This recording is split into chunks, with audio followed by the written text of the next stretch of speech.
আসসালামু আলাইকুম। সুপ্রিয় চাকরি প্রার্থী ভাই বোন বন্ধুরা, আপনাদেরকে নতুন একটা সুখবর দিতে চাই। সেটা হচ্ছে বাংলাদেশ পুলিশে এই সর্বপ্রথম সরাসরি এএসআই পদে নিয়োগ বিজ্ঞপ্তি প্রকাশ করেছে এবং এই বিজ্ঞপ্তির পদ সংখ্যাও কিন্তু বিশাল একটা পদ হবে আশা করা যায়। এটা পদ সংখ্যা এখনো প্রকাশ করেনি। তবে খুব শীঘ্রই বাংলাদেশ পুলিশের ওয়েবসাইটে এর পদ সংখ্যা প্রকাশ করবে। তার আগে জেনে নিই যে এই এএসআই পদে কারা কারা আবেদন করতে পারবেন এবং কি কি যোগ্যতার প্রয়োজন হবে। এখানে আবেদনের জন্য সর্বপ্রথম যে যোগ্যতার প্রয়োজন হবে সেটা আপনাকে এইচএসসি পাস হতে হবে এবং পহেলা সেপ্টেম্বর 2026 তারিখে 18 থেকে 22 বছরের মধ্যে হতে হবে এবং সেই সাথে এসএসসি ও এইচএসসি পরীক্ষায় কমপক্ষে 3.50 সমমানের রেজাল্ট থাকতে হবে। এছাড়াও কিছু অতিরিক্ত যোগ্যতার প্রয়োজন হবে, যেমন অবশ্যই আপনাকে কম্পিউটার ব্যবহারে পারদর্শী হতে হবে। কম্পিউটারের কি কি বিষয় পারদর্শী হতে হবে, যেমন প্রাথমিকভাবে মাইক্রোসফট অফিসের যে কাজগুলা, উদাহরণস্বরূপ ওয়ার্ড, এক্সেল, পাওয়ার পয়েন্ট এবং ইন্টারনেট ব্রাউজিং, খুবই সীমিত কিছু বেসিক কাজ আপনাদেরকে জানতে হবে এবং সেটাই ব্যবহারিক পরীক্ষার মাধ্যমে পারদর্শিতা প্রমাণ করতে হবে। অবশ্যই আপনাকে অবিবাহিত হতে হবে। সেই সাথে আপনি চাকরিতে নিয়োগ পাওয়ার পরেও কমপক্ষে 2 বছর আপনাকে অবিবাহিত থাকতে হবে। এবার আসি উচ্চতা। পুরুষ প্রার্থীর ক্ষেত্রে উচ্চতা হতে হবে 5 ফিট 6 ইঞ্চি এবং নারীদের ক্ষেত্রে 5 ফিট 4 ইঞ্চি। একই সাথে বুকের মাপ হতে হবে পুরুষের জন্য স্বাভাবিক অবস্থায় 32 ইঞ্চি এবং সম্প্রসারিত অবস্থায় 34 ইঞ্চি এবং নারীদের ক্ষেত্রে এটি প্রযোজ্য নয়। এবার অনলাইনে আবেদনের নিয়মাবলী।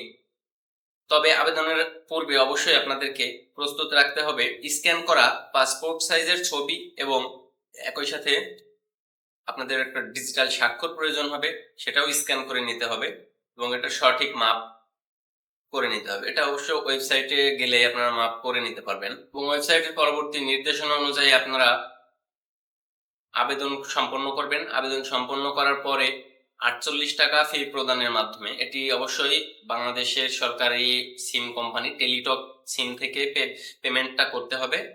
এর পরে আপনাকে প্রিলি স্ক্রিনিং, অর্থাৎ আপনাকে নিয়োগ পরীক্ষায় যাওয়ার আগেই আপনি এলিজেবল কিনা সেই যোগ্যতা প্রমাণ সেটা ওনারা যাচাই করে দেখবে। দেখার পরে আপনাকে এসএমএস প্রদান করা হবে। যদি আপনি যোগ্য হন তাহলে আপনি পুলিশের নিয়োগ কার্যক্রমে অংশগ্রহণ করতে পারবেন। এরপর আপনাকে শারীরিক যোগ্যতা প্রমাণের ক্ষেত্রে 7টি ধাপ অতিক্রম করতে হবে। প্রথমে দৌড়, তারপরে লং জাম্প, তারপরে হাই জাম্প, এরপর push up, sit up, dragging, rope climbing. এই যে 7টি ধাপের কথা বললাম, এগুলা আপনারা যদি না বুঝে থাকেন তাহলে অবশ্যই আই বাটনে দেওয়া ভিডিওটি দেখে আসতে পারেন। সম্পূর্ণ বিস্তারিত দেওয়া আছে 7টি ধাপ। এই শারীরিক পরীক্ষায় অংশগ্রহণের জন্য অবশ্যই আপনাকে নিম্নবর্ণিত কাগজপত্রগুলা সাথে রাখতে হবে। প্রিলি স্ক্রিনিং এ আপনি যে এলিজেবল হয়েছিলেন সেই অ্যাডমিট কার্ড, এসএসসি এবং এইচএসসির শিক্ষাগত যোগ্যতার সনদপত্র, সর্বশেষ যে শিক্ষা প্রতিষ্ঠান থেকে পাশ করেছেন সেখান থেকে চারিত্রিক সনদপত্র।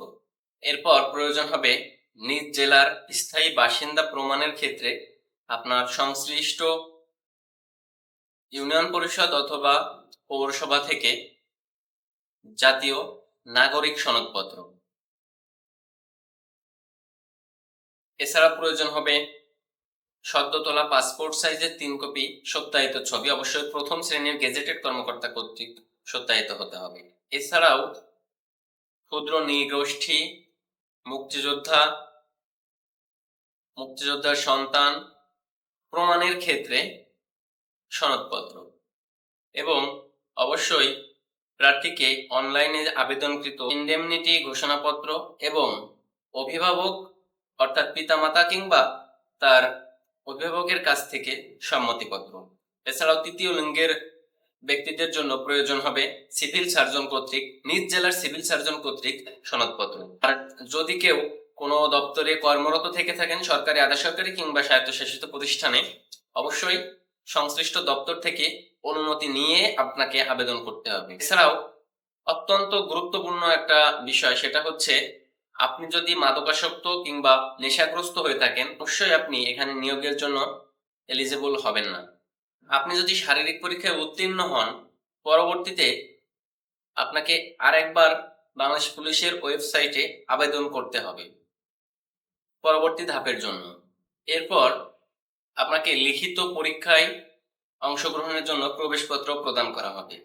3 ধাপে আপনার লিখিত পরীক্ষা হবে। বাংলা ও ইংরেজি 100 মার্কের, যার সময় হবে 3 ঘন্টা।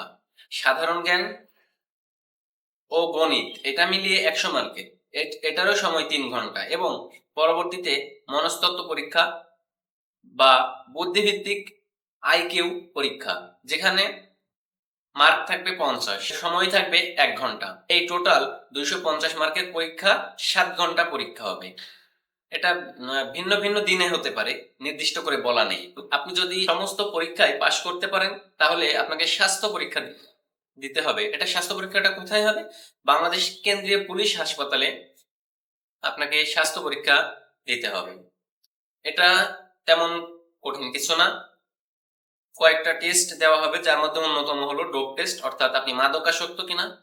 যদি কারো এ ধরনের বদভ্যাস থেকে থাকে, অবশ্যই ত্যাগ করবেন। চূড়ান্ত নিয়োগের পর আপনাকে অবশ্যই মৌলিক প্রশিক্ষণে অংশগ্রহণ করতে হবে। চলাকালীন প্রশিক্ষণ ভাতা পাবেন এবং প্রশিক্ষণ সমাপ্ত হওয়ার পরে আপনি বাংলাদেশের পে স্কেল 2015 অনুযায়ী 14তম গ্রেড অর্থাৎ 10,200 থেকে 24,680 টাকা বেসিকে বেতন পাবেন। অর্থাৎ সব মিলিয়ে 18 থেকে 21,000-এর মধ্যে বেতন পাবেন। এছাড়াও রেশন সুবিধা আছে, সেই সাথে আপনারা অবশ্যই পদোন্নতি সুবিধা পাবেন বয়স ও যোগ্যতা থাকা সাপেক্ষে। আরো কিছু গুরুত্বপূর্ণ সুবিধা রয়েছে, যেমন আপনি জাতিসংঘ কর্তৃক বিভিন্ন মিশনে অংশগ্রহণ করতে পারবেন, বাংলাদেশের বিভিন্ন জেলাতে পদস্থ হতে পারেন। সর্বশেষ যে বিষয়টা, সেটা হচ্ছে আপনাদের কোন কোন জেলার নিয়োগ পরীক্ষা কবে হবে। প্রত্যেকের নিজ নিজ জেলায় নিয়োগ পরীক্ষা অনুষ্ঠিত হবে। এজন্য আমি এই লিস্ট দিয়ে দিচ্ছি, আপনারা একটু দেখে নেবেন।